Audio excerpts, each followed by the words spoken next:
master's thesis explains the process of revising, adapting, and localizing the novel Esther's Dream, written by Professors Adriana Bisirri and Anna Daniela De Leonardis, and previously translated and revised by many translators, using Deeple's translation as a starting point.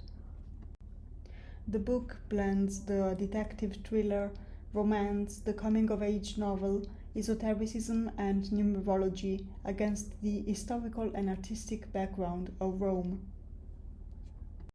Its protagonist is Esther, an Italian-American girl who moves to Rome to study translation and art history, scarred by 9/11 and the loss of her brother in a mysterious accident.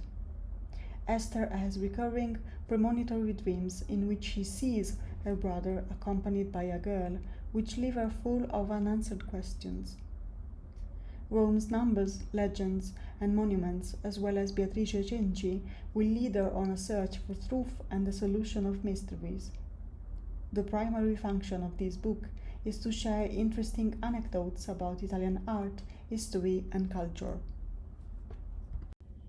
To carry out this complex operation, aimed at making the novel more accessible to English-speaking readers, I had to make several changes, including the use of a predominantly American English, replacing British terms or British spelling, a decision prompted by Esther's Chicago origins.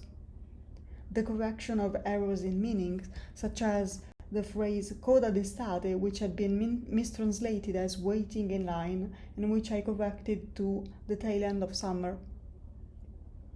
The use of equivalent expressions, explanations, or translations for the elements which had been left untranslated, such as Saint Augustine, the Circus of Maxentius, and the Otto Brate Romane, the latter rendered as Rome's own Indian summer.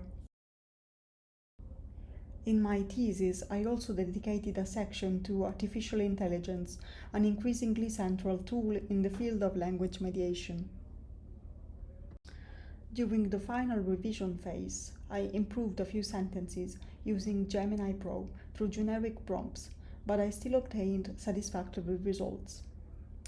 From what I could observe, Gemini is an excellent assistant, but it is ultimately up to the translator to critically select the best option among those suggested. Later on, I discussed the educational experience undertaken with some students at Ssml San Domenico, which included 2 classes on the translation and revision of the book, followed by a post-editing project and the writing of essays on the limitations of Deeple and the modern evolution of the translator. Their works showed a residual lack of expressive naturalness and errors similar to those I encountered during my own revision. Next, I described an experiment conducted by the students and Professor Bisirri, combining creative writing and transcreation.